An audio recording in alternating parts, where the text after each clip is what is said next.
The NBA playoffs are raging on, but the offseason is here for more than half of the league. Today, we're going to take a look at what wings are out there on the free agent market. You know, teams are always looking for help on the wings. They're looking for athleticism, for defense, for shooting, for switchability, for all of that. Let's take a look at what's out there. I'm Trevor Lane. This is the Basketball Bulletin. Joining me is Donnie Freeman. Everybody, make sure you subscribe to the channel. Right now, only about 70% of you watching this are actually subscribed.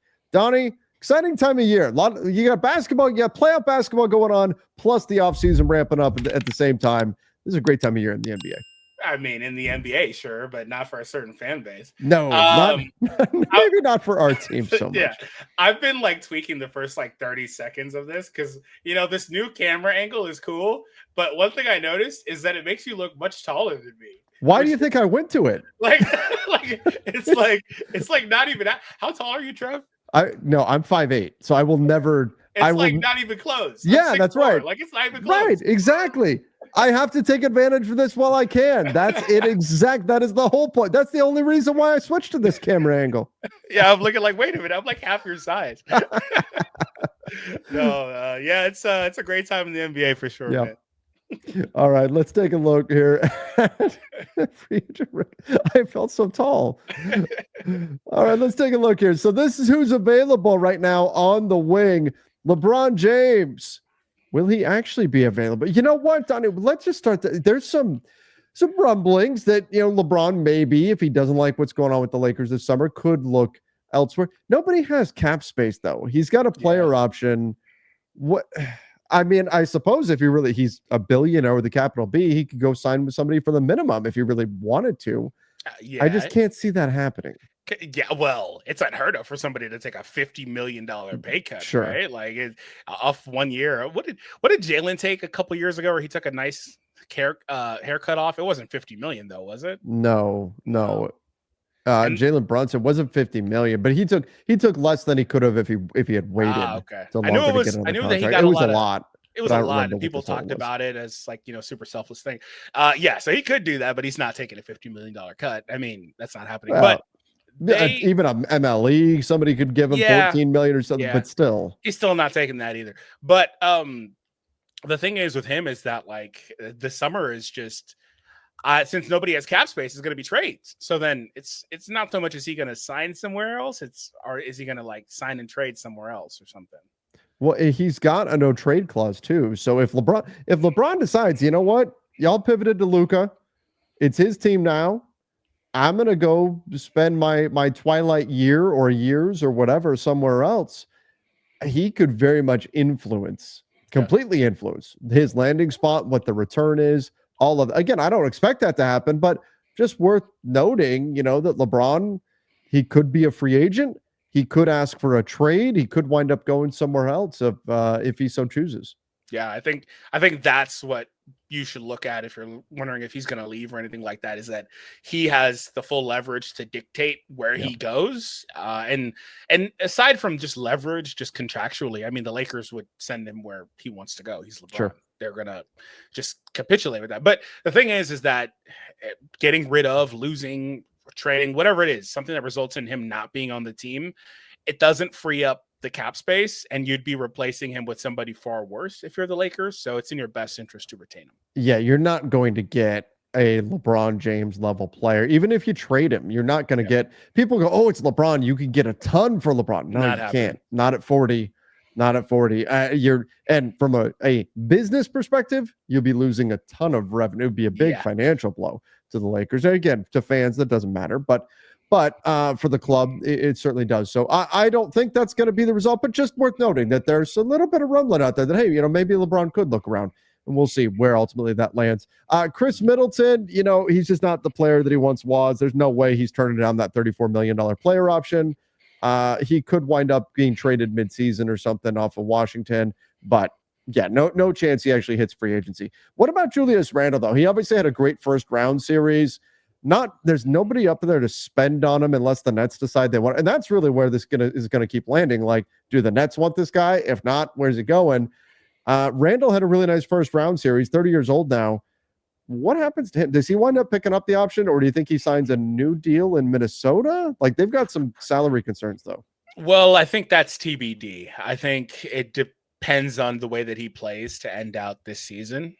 Like if for whatever reason he crashes and burns and just isn't what he was in the first round, and maybe is exploited in some way, shape, or form later, that I think would be remembered. And the reality is that I do think that they traded for him just to replace Carl. They didn't want Carl's contract anymore. There's talk about the Knicks potentially needing to do something similar this offseason. Sure. Just because Carl just makes so much money. But I do think Randall rebounded really well midway through the season, fit pretty well, was amazing in that first round. And I do think he is worth more than that. But I don't know how much more. Like I'd probably hit 37 maybe, but I don't know where he's getting 37 if he doesn't just re-sign. That's the challenge for all of these guys. It's even if you're worth more, where do you get it from? Yeah, you're not getting it.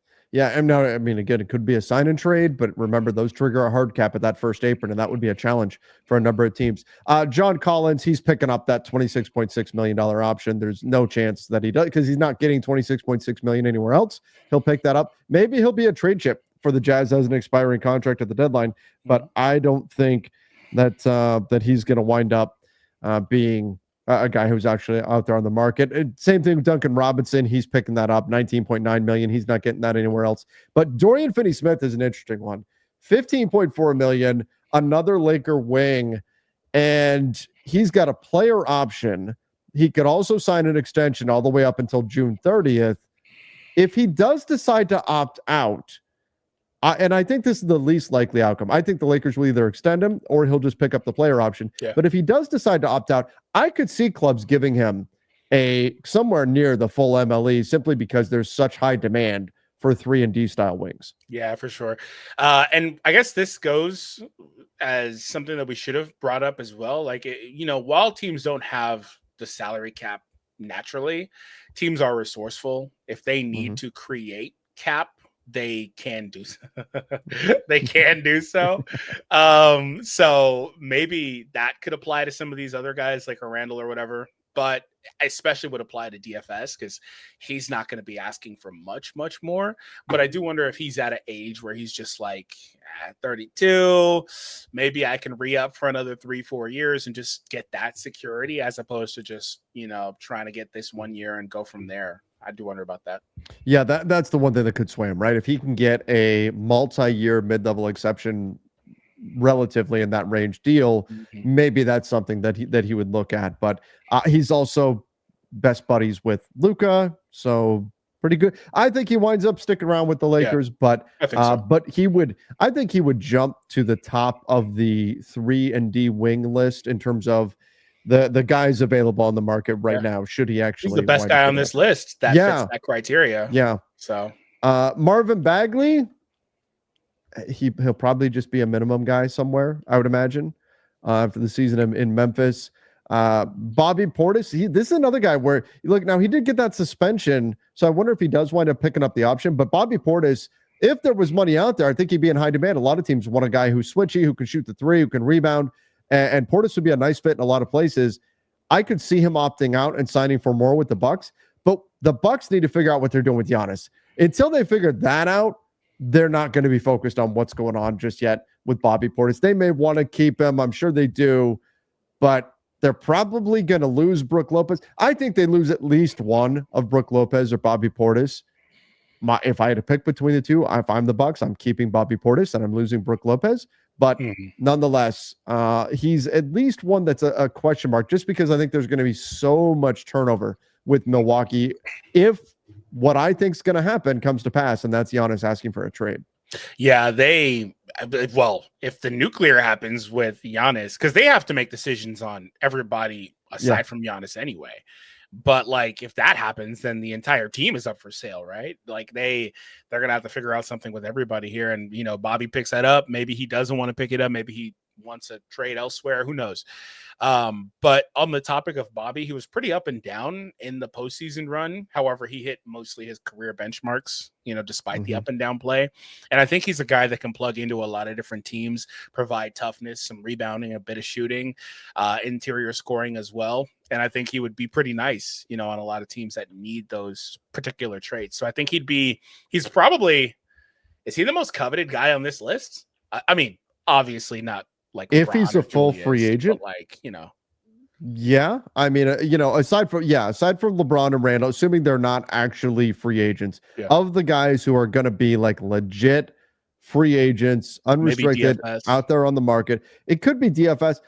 Which one? I think I would slot Bobby Portis ahead of DFS. Yeah, that's I fair. just think DFS is a slightly more likely chance to actually be hit free agency, but Yeah.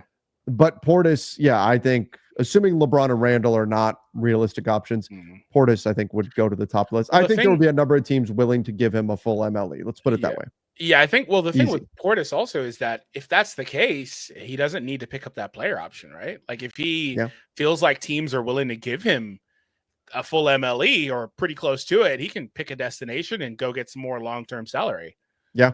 And maybe that's ultimately what the Bucks do, because again, I don't think they want to lose him. But if Giannis is going, and there was reporting from Mark Stein that the Bucks will not trade Giannis unless he asks for the trade because he means so much financially to the club.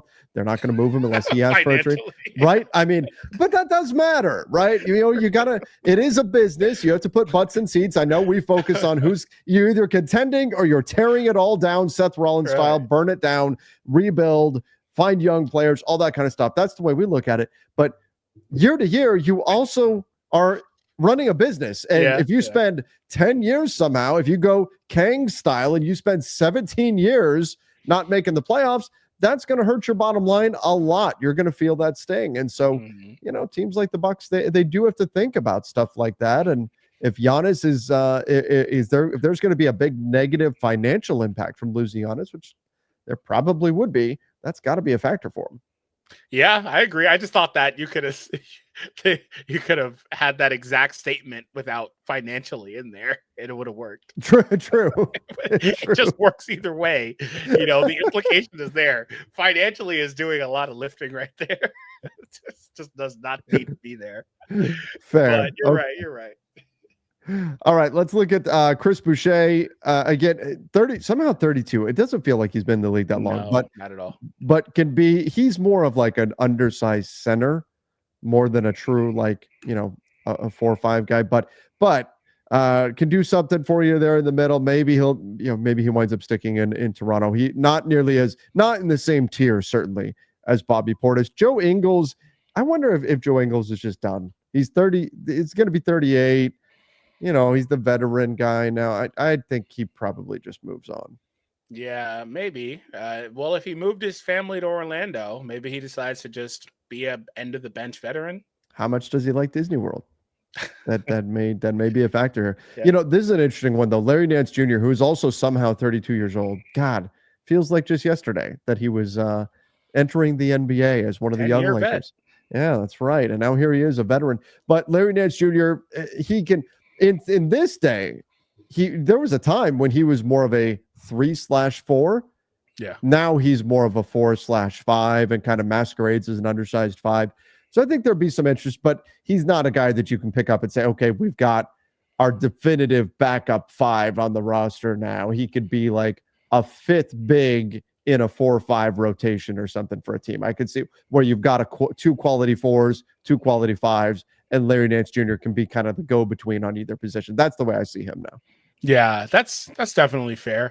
Looking at his games played log, I don't know if this is just a lot of DNPs. It's probably a good mix of them, but like his log is nasty. Health-wise, health issue. He's had health issues. I know he's had those early in his career, but over the last handful of years, it's been a lot of like games missed. Like he played 24 games for the Hawks this year specifically. But you're right. I mean, he's somebody that could, in theory, plug in. It does look like he's developed a 3-point shot over the last couple of years, shooting above 40% on that helps. Sketchy-ish. I don't know. Like he shot 3 attempts this year, 44%, but only played 24 games. Like how real is that? I don't know. But maybe he developed that just a little bit. Like if he could be a 35%, 33, 34% corner shooter, give you the hustle, energy stuff, give you some solid rebounding and his switchability defensively, I could see him plugging in as an end of rotation guy for a number of contending teams. Sure. Yeah. But if he couldn't get minutes on the Hawks also, assuming he was healthy, I am concerned about that. Yeah, the Hawks got to be a little bit of a mess, but assuming if the Hawks move on from Clint Capella, which I'm expecting them to, they may just wind up keeping Nance as a guy to put in the rotation. Okongwu is clearly the starter there now. He did take over the starting role midway through the season. All right, let's get into some of the interesting ones here. Kelly Oubre Jr. probably picks up that player option, but maybe MLE money could be out there for him. $8.4 million player option. That's a good number for him. Yeah, that I think that's totally fine. Jeff Green may go the Joe Ingles. What I'm expecting for Joe Ingles, maybe he retires. We'll see. Maybe they continue to push for that Udonis Haslem-esque role as the veteran at the end of the bench. Trey Lyles, though, is it maybe a sneaky value. I know they like him in Sacramento. $8 million. I don't see him getting that number, but you could do worse if you're looking for a stretch 4 than Trey Lyles, and sometimes he can play an undersized 5 for you. I think he's an intriguing guy that teams will take a look at. Yeah, he's an underrated guy. I think teams should try to plug into their end of the rotation as well. Nice glue guy. Doesn't force anything out there. Plays his role very well. Can hit the shot for you as well. Like you said, stretch 4. I think Trey is somebody that teams should be targeting for cheap. I don't know if it's $8 million, maybe 5. Maybe a taxpayer MLE on him, which would be about 5.1. Could do something like that on Trey Lyles. Jayshawn Tate has done some things for the Rockets. Maybe there's some interest there. Jonathan Kuminga, though, is the really fascinating one. Like, he's the guy where, what do you believe about Jonathan Kuminga? Because clearly the Warriors are kind of not convinced that he can play with Jimmy Butler. And we're seeing that in his minutes, though Steve Kerr did say that he could wind up playing Jonathan Kuminga in Game 7. I don't know if I buy it, but if the Warriors aren't totally sold, I know he's a restricted free agent. I would have to imagine that there's a number, though, that Golden State will not match. A lot of restricted free agents, just that RFA tag is enough to send people running the other way, send teams away. Kuminga is a guy who I think the Warriors would hit a number that they would blink. They would not match it. So do you believe Jonathan Kuminga can be a future all-star or not? And that's going to determine what teams are willing to do on him. I think he can be a future all-star. I'm not sure he can be a future multi-time all-star, but I think he could, on the right team in the right circumstance, probably maybe in a down all-star year. Like he could, yeah, that too. He could maybe make it, but yeah, I don't really with Kuminga. He should have took that $30 million preseason that they offered him, which would have had him in line with a couple of other guys in his class. Mm-hmm. I don't remember exactly who those guys were. Suggs, I think Suggs was one of them. But he turned that down, bet on himself, and now I just don't know what, because they flat out said that they can't play him in the lineups with Jimmy, especially with Draymond. So I don't know what you do. If that's your core for the next couple of years, is he just permanently locked to being a Jimmy Butler backup, which isn't the worst thing in the regular season because Jimmy's going to miss 20-ish games, whatever. Sure. But later, you're just not able to play in the playoffs when it matters the most. And Jonathan has been very vocal over the last couple of years about wanting a bigger role. And he's kind of in a weird spot because they were kind of starting to promote him as the next big thing for a little bit there, as like, the next guy that they're going to try to build around and all that stuff. And it just kind of went a different way. So I don't know. And the only team that really can offer him anything is Brooklyn. Do they want to throw is that the best usage of a sizable contract? I can't see it. So I mean, he's a young player. He's a talent. He's 22 years old. Maybe he's mainly an athlete, though. He's to be harsh. He's not a shooting. He's a mid to low tier IQ athlete. Like, he's not going to be, this was the big question for him heading into the season. Could he stay on the floor by virtue of his 3-point shooting? Because it was going to be difficult to play. We had this conversation here on the channel about it was going to be difficult to play Draymond. Maybe it's Looney, maybe it's Trace Jackson Davis. Yeah, they have too many guys. And Kuminga, right? That's too many non-shooters to put on the floor. And so the big question coming in was, did Jonathan Kuminga fix his 3-point shot over the summer? Well, we can see what happened. He had his worst 3-point percentage of his career this season on the highest volume, 31%, and I'm rounding up to get there from 3. That's not going to get it done. That's not going to get him on the floor. He has to be able to space the floor. 15 points per game is great. He's scoring the ball, no problem. But the worst field goal percentage of his career, the worst 3-point percentage of his career, when his playing time was going to be directly tied to his ability to score efficiently. That's just terrible timing to put up career low numbers like that.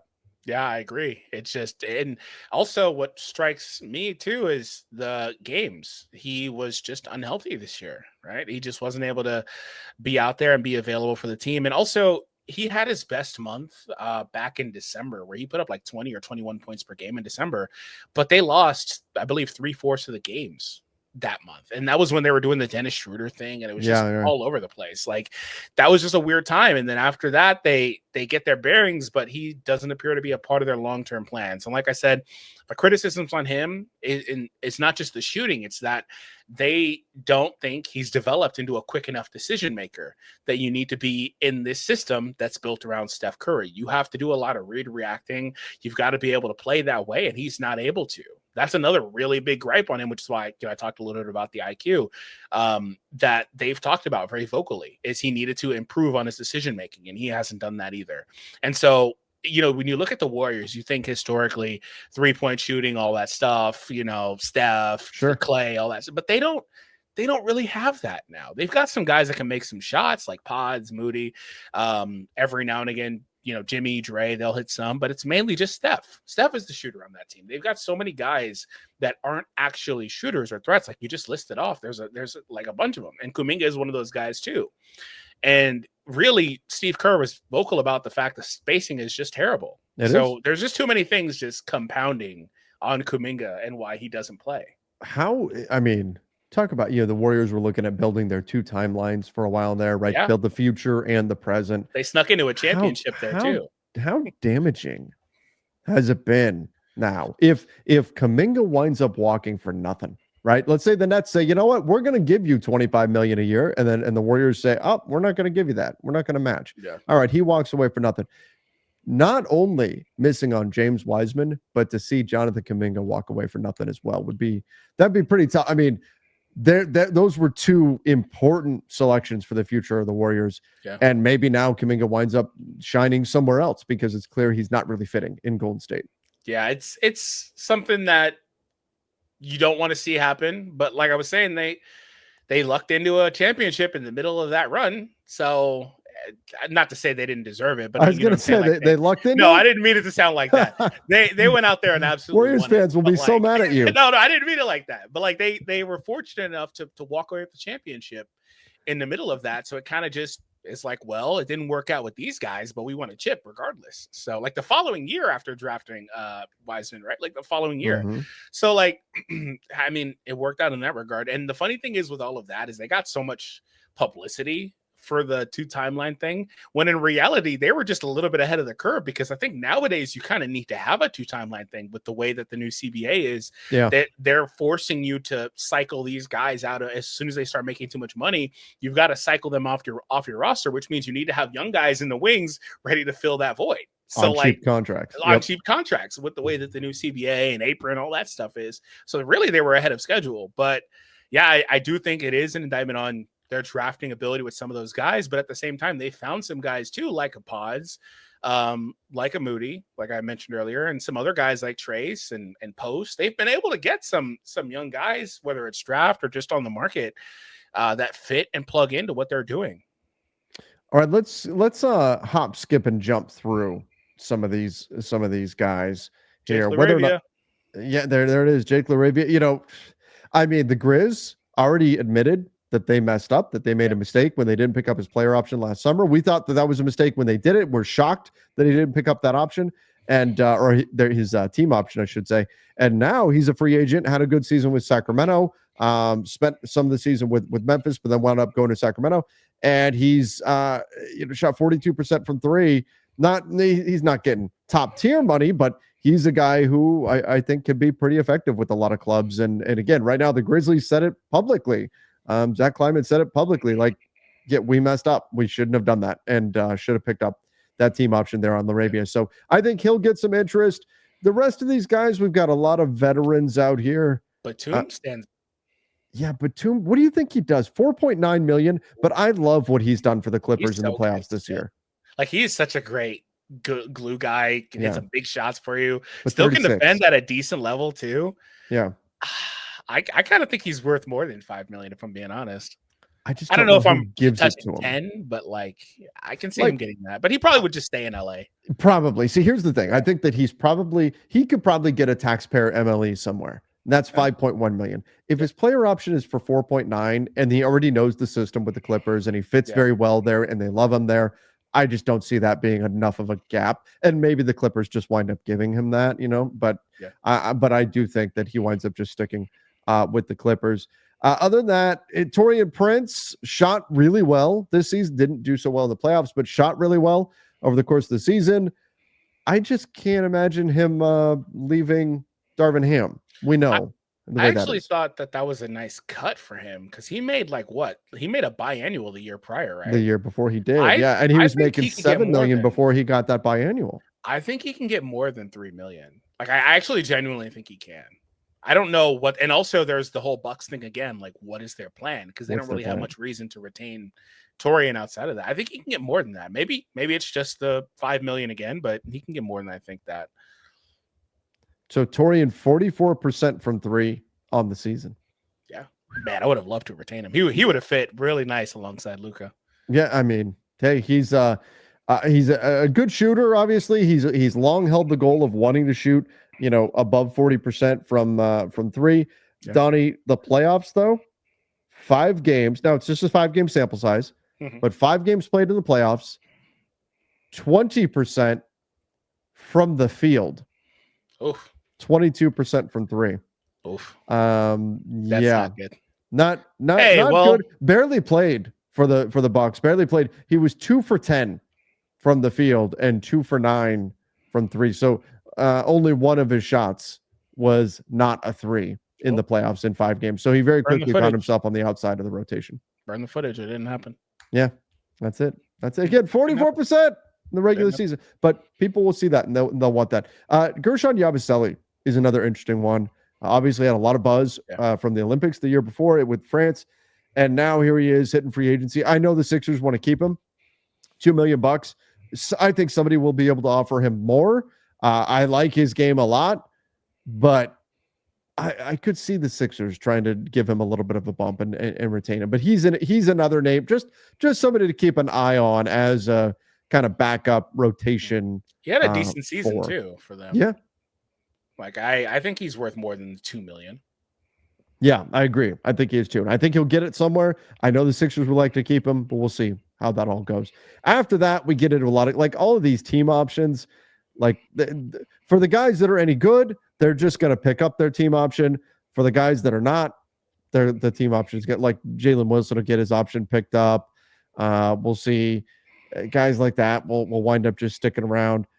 Torrey Craig, maybe somebody, but he's getting up there in years at 34 years old. We start getting pretty deep here, and you can see Kai Jones, sure, but you can see how thin this wing class is right now. When you start getting into it, there's not a lot of value, and the value that could be here, it's a lot of team options where it probably gets picked up if the guys like obviously Keon Ellis, that he's more of a guard really, but he's on the list here, but he's obviously the Kings are going to pick that up, or they're going to sign him to a new deal, right? So that's what we're going to see happen with a lot of these guys. So not a lot of depth on the wing, but there's a few interesting pieces that I think will change the market. In general, I think teams looking for wings, they're going to have to do it on the trade market unless they can talk themselves into like a Taurean Prince or Dorian Finney-Smith becomes available or something like that. Otherwise, if you want a significant rotation piece, I think you're probably going to have to do it on the trade market unless you're able to get one of the 6, 7, 8 guys here that we talked about.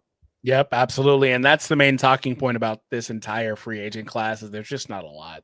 There's not a lot of free agency, and as a result, there's not a lot of guys out there. Or there's not a lot of cap space, so there's not a lot of Which means it's going to be the summer of the trade. Teams are going to still look to improve.